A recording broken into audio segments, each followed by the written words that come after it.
اهدنا الصراط المستقيم हमको सीधे रास्ते चला।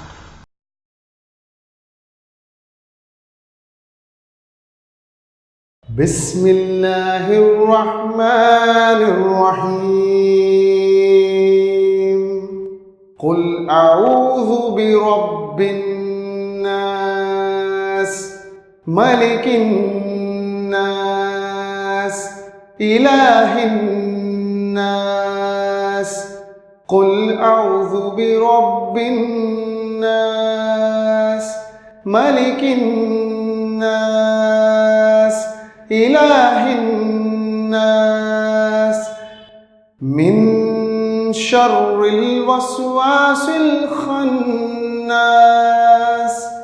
الذي يوسوس في صدور الناس من الجنة والناس